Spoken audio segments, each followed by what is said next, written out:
So without further ado, we welcome Derek Stumfall, founder and president of GeoWhiz. Thanks, Ed. Great to be here with you today. Thank you, Derek. I guess at the idea of attacking you, which I kind of did when I saw you, because you just look so impressive. I felt like you just looked like somebody I needed to know, and I felt like I needed to do that. So, Derek, you have an incredible background. Give us a bit of color on what your background is. Sure. Most of my career has been outside the United States. I'm a native Southern Californian, but got here to Texas as quickly as I could, and got my career started here in Dallas at Westcott Communications, then went on to United Press International. They afforded me my first international opportunity. They shipped me over to Hong Kong, and I ran 40 news bureaus for them from Pakistan to Australia, New Zealand, China, Japan, and Korea, and everywhere in between. Then I got the entrepreneurial bug and started doing some magazine publishing and some newsletter publishing, and then got into an internet startup within the online trading business. And then prior to starting GeoWhiz, I was in international hotel consulting. Is there anything you haven't done? Depending upon the day. Yeah, I mean, obviously, when having that many countries involved with getting media to them, you're multilingual, which we obviously displayed the other day. But you've also come up with something pretty earth-shattering and what we consider to be, I consider to be very disruptive, and that's GeoWhiz. Tell us about GeoWhiz. Sure. So a little bit of the background for those who are not familiar with the virtual world space. Virtual worlds are places that have been a strong appeal to kids. So you've had such things as Pop Tropica or Club Penguin. It's been the most rapid take-up of media almost ever. Kids between the ages of 5 and 15, in just the last 4 years alone, have created 1 billion accounts. So it's the way that people interact with content now. So they're extremely powerful in that it affords the ability to be COPPA compliant, the Children's Online Privacy and Protection Act, because kids can take and create an avatar and go explore places. Most of those to date have been fantasy or fictional. We're taking the approach of let's use the strength and the power of that media and bring it as digital storytelling tools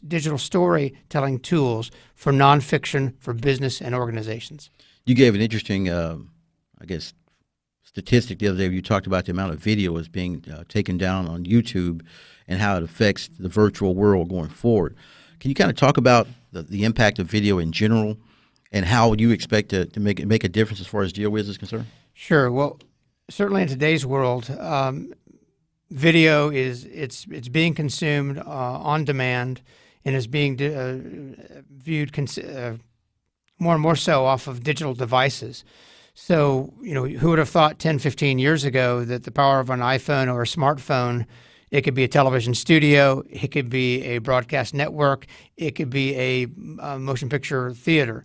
So it's becoming increasingly powerful. And again, now in today's world, it's video on demand. Let me watch it when I want to watch it.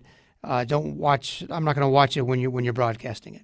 Well, now you can ask Charter, Time Warner, and some of the other big cable companies about what that means right now, because they're obviously hurting from a subscriber growth standpoint just by what you just said. I have a 12-year-old son, and I never heard of probably 90% of the stuff he comes up with as far as YouTube is concerned. It is interesting to watch how engaged they are when you see these things. But in looking at that side of the video and also the ability to create an avatar, talk about the virtual side that GeoWhiz brings to the table when it comes to interacting with children. Sure. So we can take any experience. It could be a museum, it could be a zoo, it could be an attraction, it could be a religious organization, it can be a book, etc. And we can take and create a virtual world out of that, whether it's using animation, whether it's using digital still images, and we can then create walkable areas where that kid can go explore that content with click-to-lives, with little mini games to make it highly interactive. What we like is the participatory nature of the media today.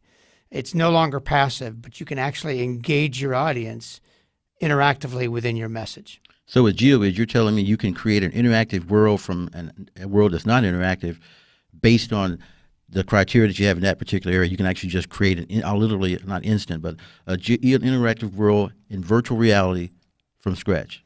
Correct. So one of our clients is Fossil Rim out in Glen Rose. Great facility with a great experience and a great mission of species conservation. The challenge for them is you can't bring a carnivore to the classroom.